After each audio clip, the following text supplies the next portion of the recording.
Hello readers, it's Kate from Harris & Harris Books here. So we've had another fantastic week. Thank you everybody who's been coming into the bookshop and stocking up on some fabulous bookish delights, but also to wish us well for our new venture of Harris & Harris. And if you're not sure what I'm talking about, have a flip back a post or two and you'll see all the new business and exciting news for Harris & Harris Part 2. Now, you may have spotted something a little bit different.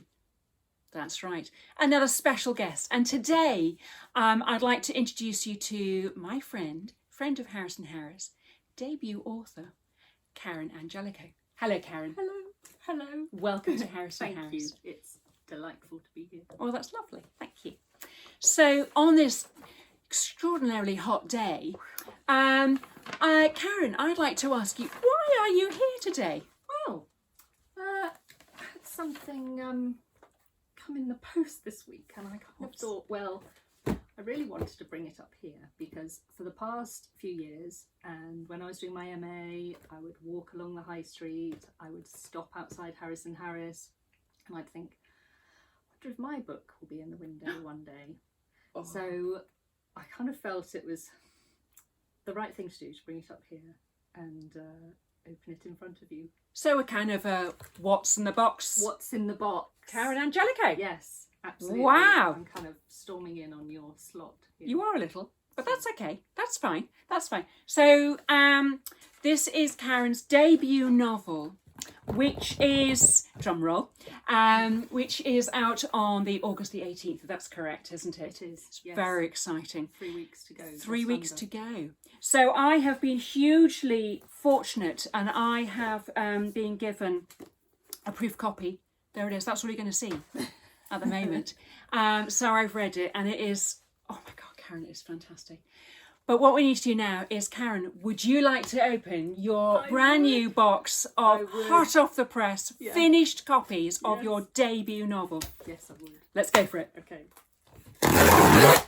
Oh, discreet. What a noise. That was a good noise, wasn't That's it? a great noise.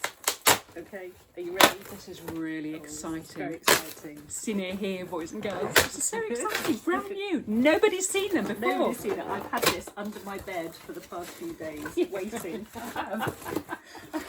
I put the takings of the till under the bed. You keep your books.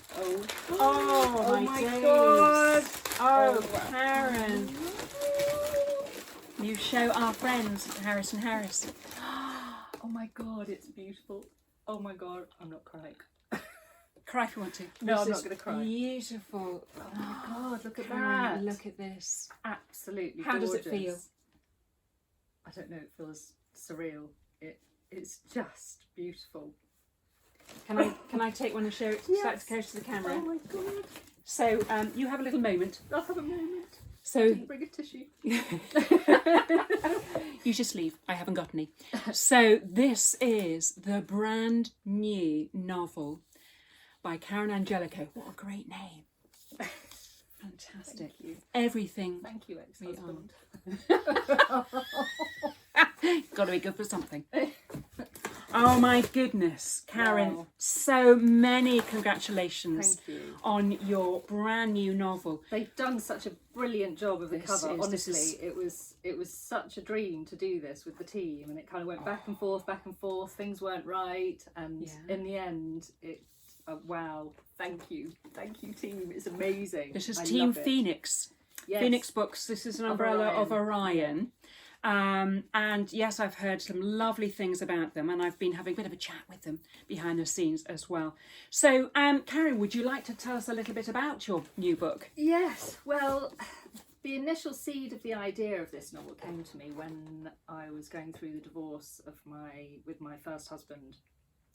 So I guess thinking about relationships, why they fail, that was really at the forefront of my mind. Mm-hmm. And then I saw an article in the newspaper, and it was a piece in the Evening Standard, and it was about, this was many years ago, and it was about an illicit website that married people use. And Saucy. yeah, it was very saucy, very sensationalist. There were quotes from women and men who used it, and I had a bit of a giggle with friends about it. but it kind of stayed with me, and I thought there's something in this, and it just got me thinking. And I thought, you know, why would you use a website like that? Who are the kind of people that use it? You know, and what was the end game of this website? What was? Well, you got the feeling that it was just for sex, but I kind of wanted to know, well, is it just for that? So people would meet up. Yeah, meet up, kind of for sex.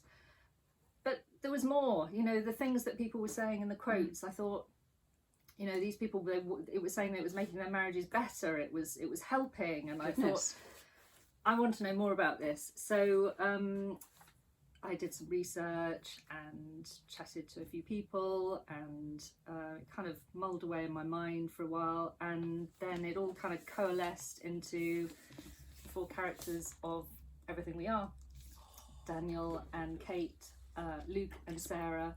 And I wanted to delve into the darker side of desire,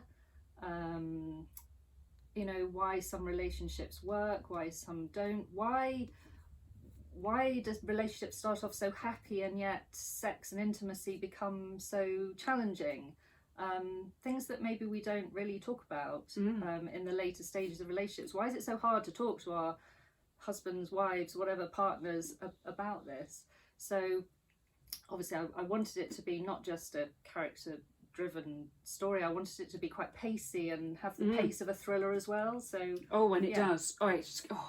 God, blimey, it's a page so. turner. It was absolutely cracking. I really, really enjoyed it. And actually, I did feel that all that you said and all the research you've done, I felt is in here. I felt as soon as I read it, I had to write some notes down of how I felt once I've read it, and I felt it was really urgent. It was desperate. It was needy. It was dark. It was. Love is a word that's bandied about a lot, but there are so many different levels and meanings of love. And I think, by cracky, you covered it in here.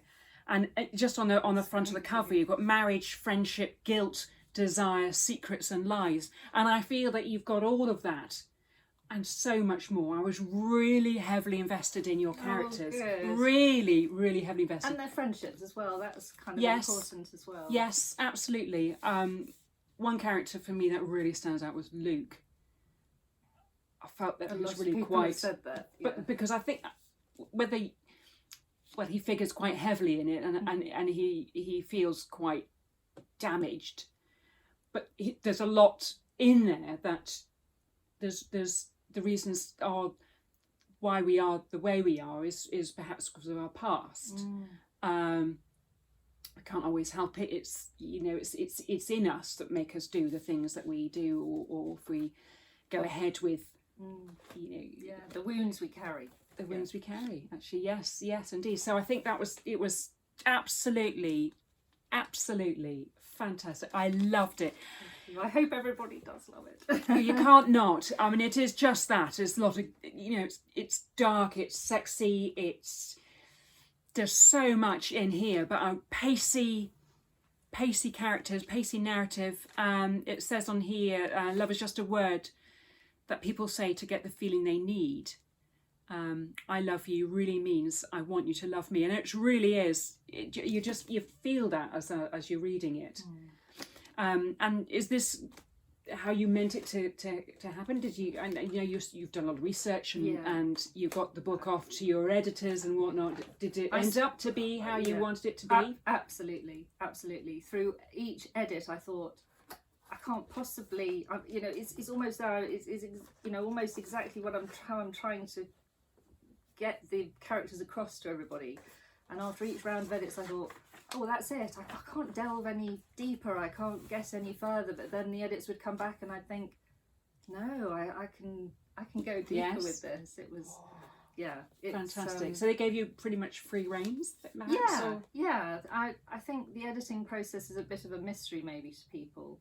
And maybe people think that editors are telling you what to change and what to do, but it's not like that at all. No. It's more the editor understanding what you're trying to achieve and pulling it out of you in a way that's Which would be perhaps perhaps little prompts like, oh, you know, we need more of this, or you know, give me more, show me more.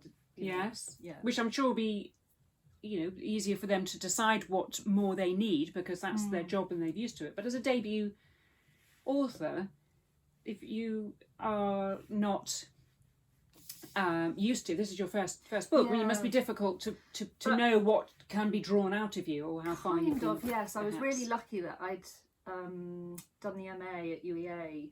I did it part-time for 2 years, and during the workshop process, so I was used to people critiquing my work, and of course, you know, me changing it, not because of what they said, but just realizing that something didn't work, or it wasn't coming across in the way that I intended it to, and they were reading it in a different way to how I intended. So that was really helpful.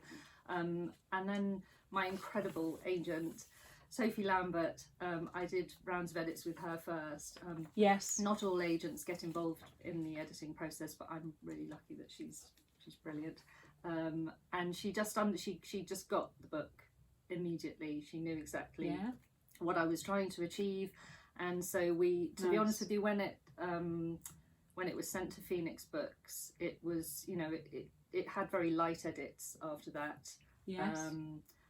Interestingly, I kind of added a prologue and an epilogue, which I think has just, it just really completed the book, definitely made it. And was that your idea? Was it theirs? No, it was a kind of a half suggestion from my editor. You know, perhaps this might be good with a, you know, what do you think? And I sort of mulled it over and thought, and I had an idea of what to do, and it just really worked. Yeah, this is fantastic. Yeah, it's been amazing actually, the whole process. A great journey. You've enjoyed it, and I've had fun. Karen lives just around the corner from the bookshop. I carried this box up the road. Yes, her arms were twice as long by the time she got here.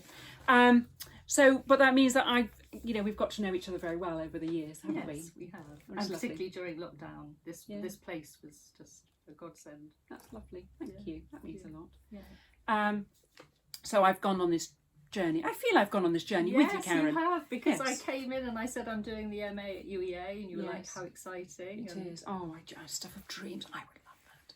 Oh, I would love that. When I retire. And then I said, in fact, I think I was here with another author, Polly Crosby. Yes. On the day, we went for a walk in the park, in Clare Park, and I actually had the phone call to say, I think you did, didn't you? I remember you've that. You've been offered a book deal. And then I came in here and with Polly, and we were like, wow. Oh my goodness. So yeah, Harris & Harris has been part of the journey, and it's a very special place to me. I like that. Thank you, Karen. Yes. So Everything We Are by Karen Angelico. So we're showing you now, it will be on our shelves on August the 18th. And I'm sure there will be some signed copies available. Will you pop back and see there might actually be, if I can say, some very exciting limited edition book plates. My son is he's an artist. Stunning. He's only artwork. 16, and I am very biased, but he's and so you should. Just bloody brilliant. They are and exquisite. I said to him, "Oh, I've got this idea. You know, would you, if I told you the scenes, because obviously the book, he can't read that, he's only 16, so no. So I said, if I tell you what the scenes are about and what I've got in my mind, would you be able to, you know, draw some sort of scenes with the people? He said, yeah, no problem. So I told him, and I didn't really know what to expect actually, but I've just blown away. They're amazing. They are. And so I'm having them made up into little book plates. That is stunning. A limited number. And they'll be like May I have real one? pieces of art. I know. I want But they more. There's are 6 exquisite. Of them, 6 scenes from the book, and scenes that are kind of, you know, poignant scenes that really are important to me. Actually, I got to know these characters as they're just like real people to me. Of course they are. Yes. These scenes were sort of really key little scenes that were really moving and really meant a lot to me. Lovely. And he's captured it just brilliantly. He has. Well, the ones that you showed me, they were just absolutely incredible. Yeah. So I can, Yes. bring some of those down. Fantastic. People But who you want to buy a also copy. sign some Yes, some absolutely. copies as well as soon as they've come in. Absolutely. So 18th of August, these will be on sale in Harris and Harris and everywhere else. All good bookshops. All good bookshops. All good bookshops. But Buy independent though. independent, yes. And of course I can post out. I can have them signed and dedicated for you and perhaps another one for your friend. And we can do gift wrapping. Got some nice blue paper Isn't that gorgeous? wrapping. This is really lovely. So much we can do here from 18th of August. Advance orders are hugely welcome, just so as you know. Really helpful for Debbie authors as well. So thank you, and thank you to everyone who's already pre-ordered. And Yes, we've told got a me few of about- those. Yeah. Yes, we do. So you'll be notified when they're ready for you. I posed a few questions, set a few questions to Karen before we had our meeting today. So this is what we came up with. So Karen, really important one. Do you have any sage advice for people who would like to get their work published as well?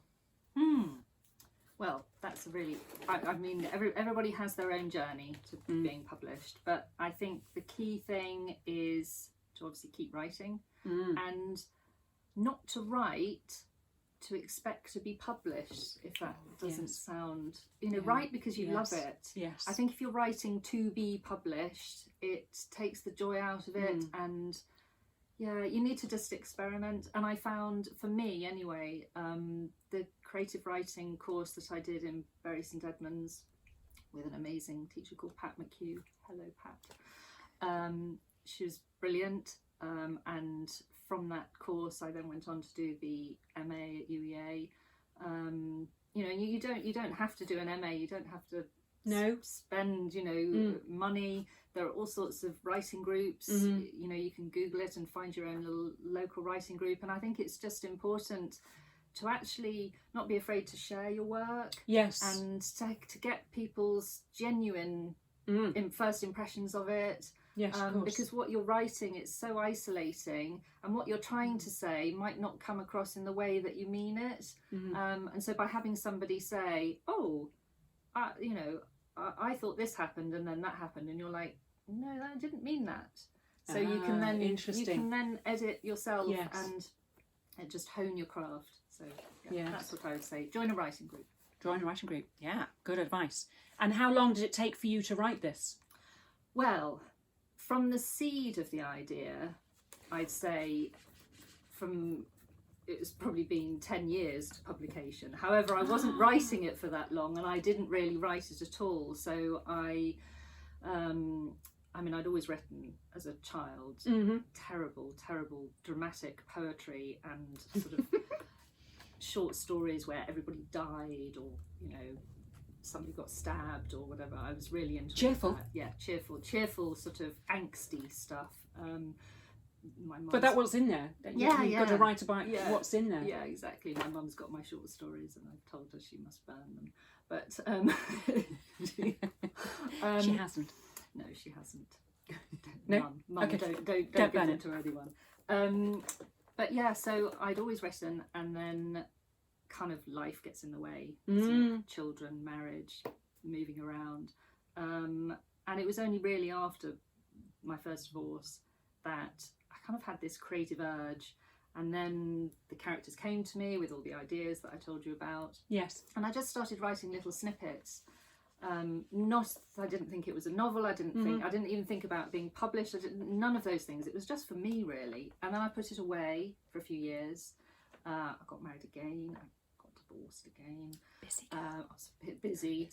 And then it was only after all of that I really sat down and thought, I think, it just niggled at me. There's something here, and this is a novel. And that's when I just thought, do you know what? I'm going to write this novel. And I did. And I'm so glad you did. So I guess really writing the cracker. novel probably took 2 to 3 years. But it had that massive build-up where I was sort of... Of course, research of sorts. Sort of, yeah. Fabulous. Yeah. Lovely. Thank you for that. Was there a person or a thing, I think perhaps you might have covered this, or a single situation or person or something that spurred the idea for this? A person, no, but more the idea of exploring all of those themes and things I was telling you about. You know, why can't couples talk about it when sex goes wrong in a marriage? Why does it often go wrong? All of these things were sort of whirring around in my head. So it wasn't a person at all, and at that point I wasn't really thinking about a character as such. I just had all of these questions and ideas, and then the first character that came to me was Kate. So Kate and Daniel, not you, God, no, not you. Awkward shuffle. No, not you. It's not based on Kate, honestly. So Kate and Daniel's marriage. Yeah. And then very, very quickly, Luke and Sarah came into my mind, and I realised, oh, this is like a friendship. It's, you know, so many dark things going on, and it just sort of grew from there. And I started thinking about their backgrounds and why they were the way they were, and the characters just grew. And I know it sounds very mystical and sort of odd, but I really started to get to know them. Yeah. And I know they're all in my head, but it's just it is a really odd process to try and explain how a character, you're writing a character and you're wanting them to do one thing, and then as you're writing it, it's almost as if the character's going, no, but I'm like this. And so and you have to follow it. Yes, you just have to follow it. And yeah, the more I got to know them, the more I just couldn't let go of their stories. Cool. Fantastic. Yeah. Karen, do you have a favourite author? I do, and I've actually met this author. But my favourite author is Elizabeth Strout. She has just been longlisted again for the second time. She has, hasn't she? For the Book Prize. Her latest book, Oh William, which is... Oh, I've got the hardback. But you can have the paperback. Now, you don't have to have read My Name is Lucy Barton Yes. to read Oh William, but they kind of come together. And actually, if I'm not mistaken, she was longlisted for the Book Prize for My Name is Lucy Barton. Longlisted for the Yes. Man Booker. So she was longlisted for the she's Book busy. Prize for this one, and then longlisted for this one. So I feel it's kind of symbolic because the books are linked because it's the same character. And she has a new one coming out, doesn't she? Lucy by the Sea, Yes, which is coming out which is soon. later this year. It is later this year. Super exciting. It is very exciting, isn't it? So I adore Elizabeth Strout. I think her writing is sublime, and she is clever and manages to layer the writing in a way that you see so many different sides of a character. It's subtle and nuanced, and she's funny. God, I wish I could write funny. I really do try, but I'm just too dark, I think. But she's funny and just so clever, and I am such a fangirl. You said you met her. I met her, yes. Oh, I my actually met goodness. her at a talk at UEA when she came over. She held my hand. She held your hand. She held my hand and she said, "Keep writing, Karen." And I was like, More sage okay. advice. Yes, keep writing. Keep Just writing. Keep writing. And yes, Oh. I don't want to say too much about this because I think you have to experience Yes. Elizabeth Strout's writing for Yes. yourself. I've read everything she's written several times over. Quite the fangirl. Yeah, a real. She's just so gifted at telling stories. Yeah. And character-driven stories, and just all the funny quirks, and she just all the subtle things that people do. She just makes it just normal, ordinary people. She just makes it Brings them to magnificent. life. Yeah. She's Fantastic. So, yes, Lovely. love her. So then lastly, Karen, I'd love to hear about your top 5 books. So of the last 12 months-ish? Yes, this was actually really difficult because there's been some Of course it is. amazing books and Yes. just so amazing debuts, amazing books. It's been a bumper couple of years, hasn't it? God, it really has. After it Yes. sort of yes. was that difficult period during COVID with all the lockdowns, and then it was like bang, everything just sort of Yes, well, a came lot out of at books once. were delayed Yeah. if they could be stopped. If they weren't already on their way, they were delayed because they were you know, there wasn't the audience to start, and also they were stuck in container ships somewhere en route or whatever, and then suddenly there are a lot more coming through, and it's there. I have to say, and yes, I agree. This whole year has just been really amazing. has some fantastic books, some really scrumptious books. So tell me, what did you come up with? Very, very difficult, but I have to say, I don't know, is it number one? I don't know, very difficult, but The Paper Palace. Snap. I know, I read it in hardback, but it's now out in paperback. Oh my gosh. I love this. Don't tell me the ending. No, I won't. I'm 3/4 of the way through. Oh my god, I knew you'd love it. I kept telling you about this, didn't I? Yes. You've got to read it. And I've had it all this time, and actually I've got a horrible feeling I've got the hardback at home as well. I've just kind of misplaced it underneath the piles of books, and so I quickly took home the paperback. But tell me why, without giving the ending. Oh, well, we need to discuss the ending at some point, but not yet. Not yet, because I've got a bit to go it's a kind of love triangle. So there's a summer house called the Paper Palace, and is she called Elle, the character? Eleanor, but Elle, Eleanor, yes. Elle, yeah. So Elle and her family own this paper palace, and she's been there every year since she was born, I think. Since she was a girl. Yes, yeah.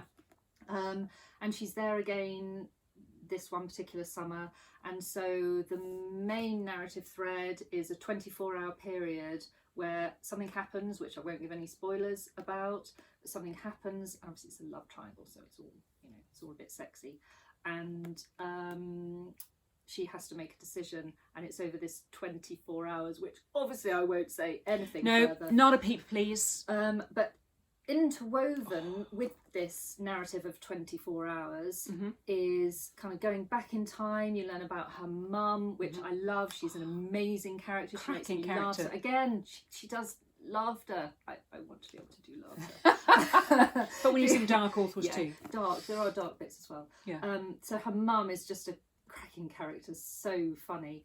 In a sort of couldn't give a toss. Yeah, kind of. She's just so classic. Yeah, she is. I want to meet her. But you feel she's fun at a dinner party? Can you imagine? She would be fun, but it's interesting to think how the mother acts and how she may have influenced the characters of the two daughters. Yes, no, definitely, and definitely how the Elle is. She's definitely her mother's daughter. Anyway, so you go back in time, you learn about the mum, you even learn about her grandmother. Yes. Have you got to that bit? Yes. Yes, I think so. Yes. So that's all just so interesting in the way she writes. It's just sort of little snippy chapters that you just want to read more. An easy read. And also there's sort of something dark that happened in the past, and that kind of that's uncovered, and then you realise why. Oh yes, now you know why that happened. And it's brilliant. So It keeps you moving on. And this is a debut, and it's like, I know, how could that happen? So good. It really is. So now good. The publishers, and I picked this up urgent. I've had this in my pile, and you've said read it immediately. And it's been up and down the pile of to be read books. And then the previous little chat I did with Polly Crosby, she said. She liked it too. She loved Everybody it too, loves it. and the way she was describing it too. She made me right. That's it. As soon as I finished what I was reading, which was Yours Cheerfully, loved it. I was reading it next and just love it. It is brilliant. It's really pacey. It's exciting. You cannot stop. It's quite short little chunks. Yes, I love those short so you chapters. could easily stop, but you don't, because you need to know what's going on. It's brilliant, lovely, and in paperback. Love it. At I'm glad Harris. you love that. Yes. What else? Number 2. Okay, number 2. This is actually a proof copy, but I think the cover was very, is very similar. Very similar Yes. to the You hold it a little closer. Black Butterflies. Lovely. By Gorgeous. Priscilla Morris. Still in hardback. So this is Beautiful. Still in hard. Yes, It is still in hardback. It was Indie Indie Book of the Month a couple of months ago. Indie Book of the Month in May. May was it? And I was so pleased about that because I read it before May. I was very privileged to be sent a proof copy, and I think I have one too. I think so. love this. Yes, it's again a debut. I love reading debuts. I love reading clever debuts. And talented people. I know so many. I just love reading debuts. So this is about the siege of Sarajevo, which I know in itself sounds incredibly harrowing, and it is. However, the story is told through the eyes of I say youngish woman. She's got a son, but she's an artist, and she teaches at the local university, I think it is, or college. And because of her art, she kind of stays, and her husband and son leave. They leave before the bombing and the siege starts, and then it happens, and she's trapped there, and she literally can't leave, and she's surrounded by other people in the apartment buildings, and obviously some of her friends, and you just witness this sort of incredible time, and bombs, and then their electricity's cut off, and then what do they do about food? It's just tough, quite poignant for now. Very poignant for now, and I know that sounds very harrowing, but there's tender moments, and of course, for such a story that's so harrowing, it's also so hopeful. I know that sounds odd, but just the hope, because it's just so amazing what people can go through and come out and still endure and still carry on, and oh my god, what these people went through. It's because all they have is and hope. It's brilliant, and it's written so beautifully, and it is, the way it's written is beautiful, and it draws you in, and before you know it, you can't put it down.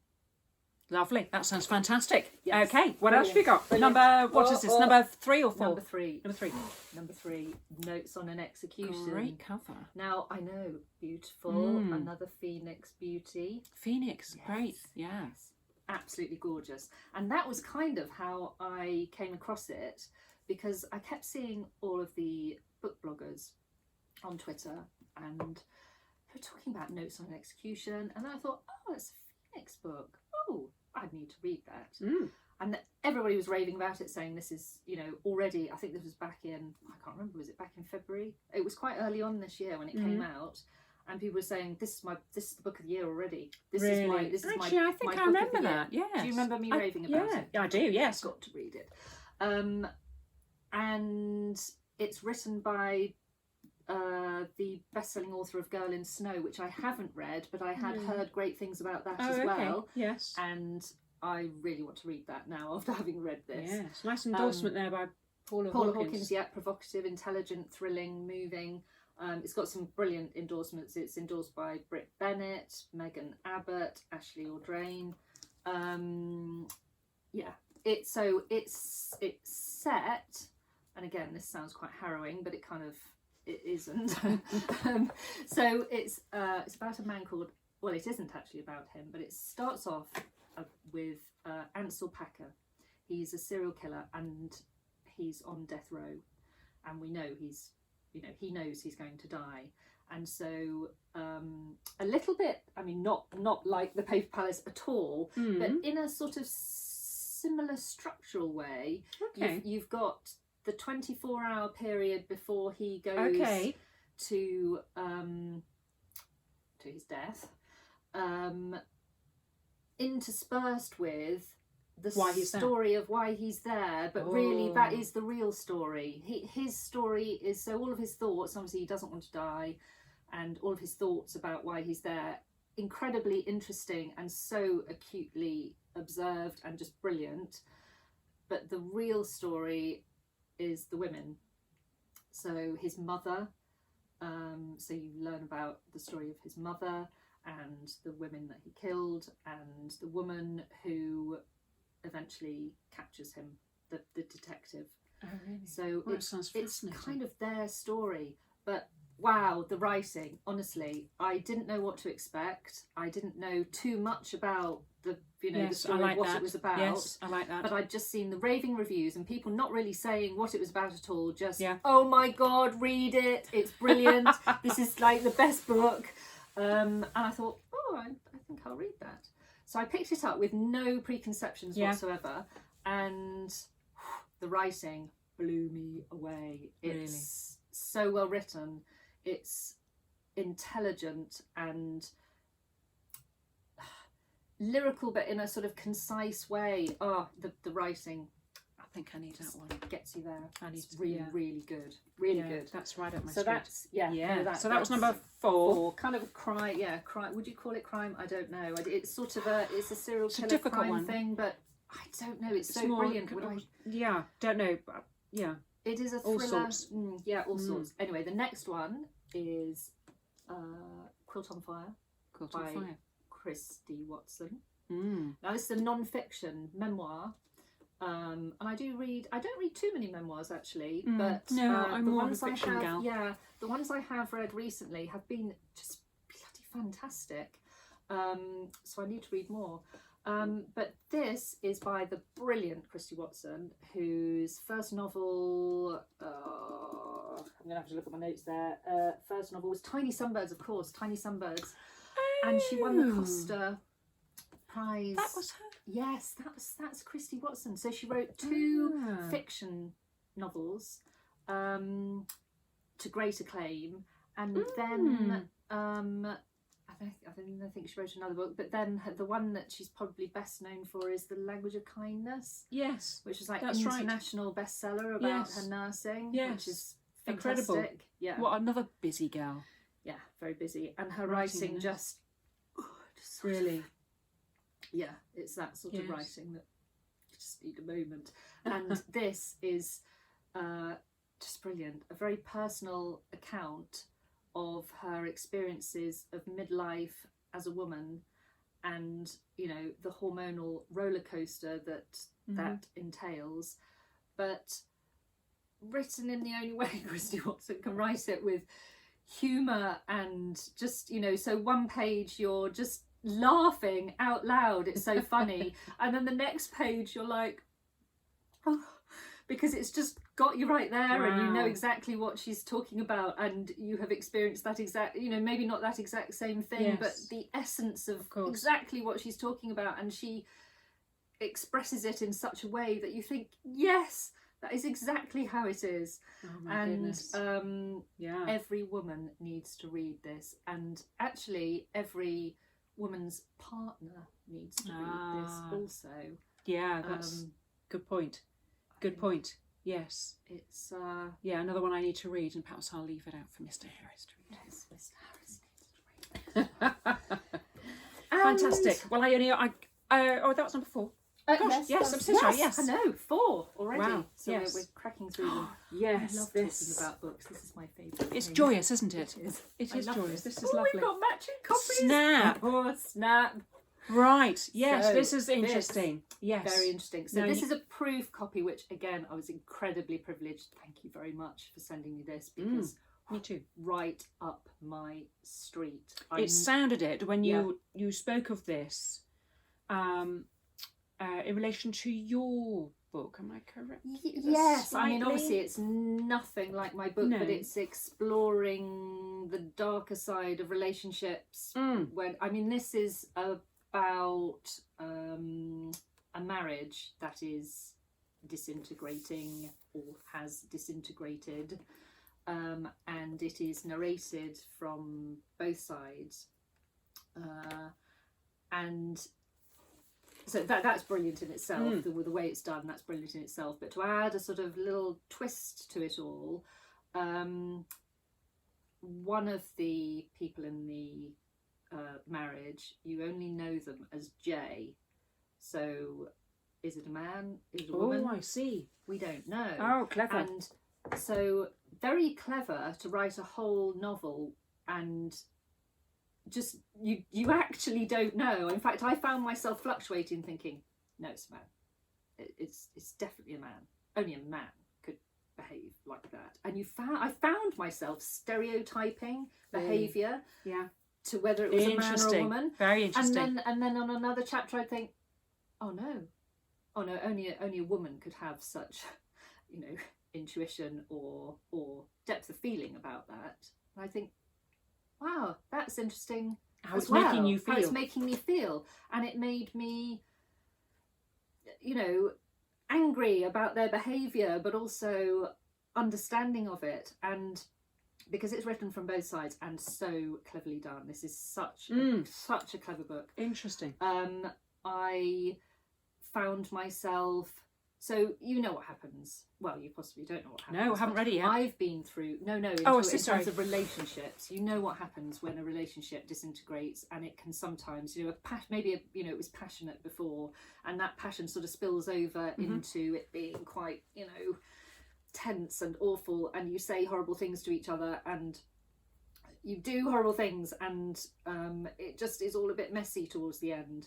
I think all of us have had a relationship that's been like that in one form or another, whether it was a short relationship or a long one. I think we've all been through things where we think, oh, I probably wasn't great there. Could have handled that slightly better. Handled it slightly better. I was, not great.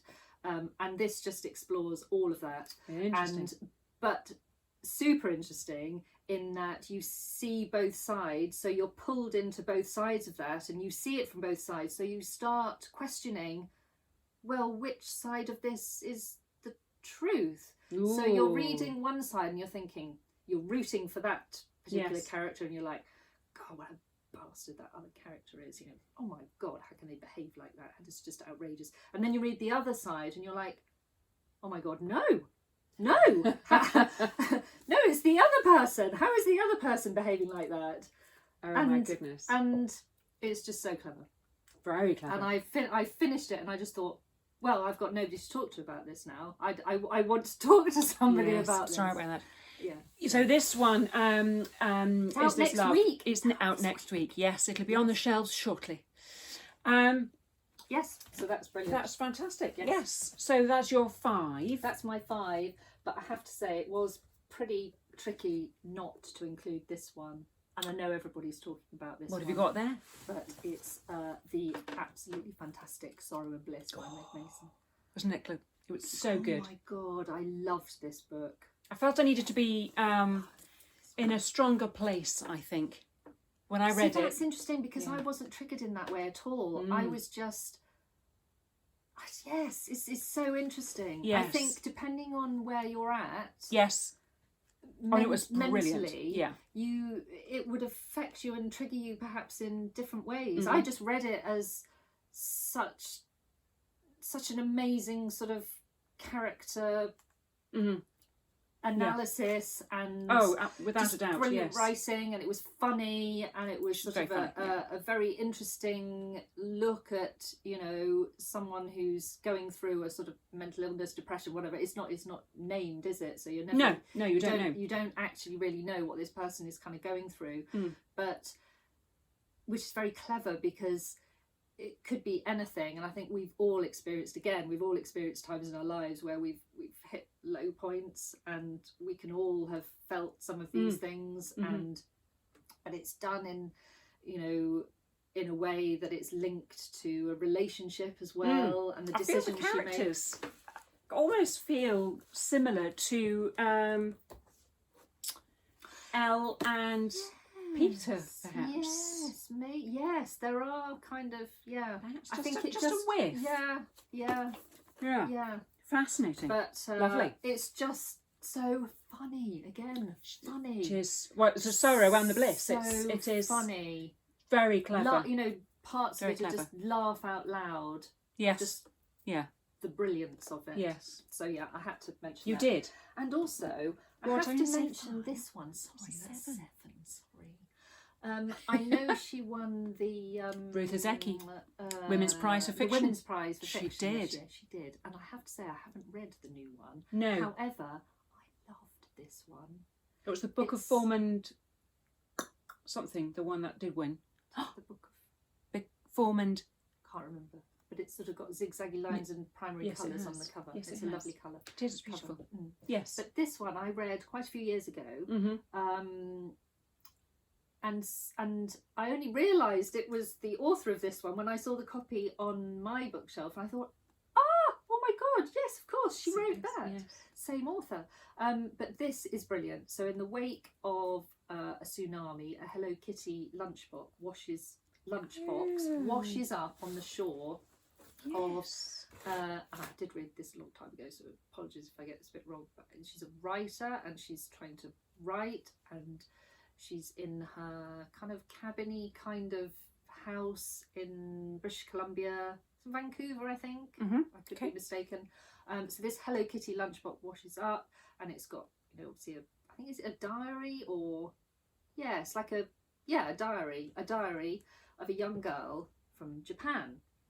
And so then the narrative kind of splits. So you've got the story of her in Canada, and then the story of the girl in Japan, and it's just brilliant. I loved it. Yes. Fantastic. Yeah. Well, yes, worthy extras for your top 5. Yes. Now, top 7. Top 7. Sorry. Well, fantastic. Well, thank you very much, Karen. That was lovely. It's been lovely. Very exciting. So you've seen it here first. Karen's new book, Everything We Are, is out on 18th of August. Signed copies will be available. All the books that we featured on the show. On the show. What am I saying? All the books we've mentioned here. You are famous, though. You do really. They're all available at Harris & Harris. Some are out now, some are out very, very soon. So thank you, Karen. Thank you so much for coming on the show. Can I just be really naughty and say I'm going to be at Prima Donna Festival, which is in Suffolk, which isn't that far down the road, on Sunday. On Sunday. On Sunday. So call by and say hello. If you're in the vicinity. I'll be talking about Everything We Are. Fantastic. That's very exciting. Well, good luck for that. Thank you. And good luck with your new book. Fantastic. You. Thank you. Anything you need, you let me know. And if not, let me next time. Toodles.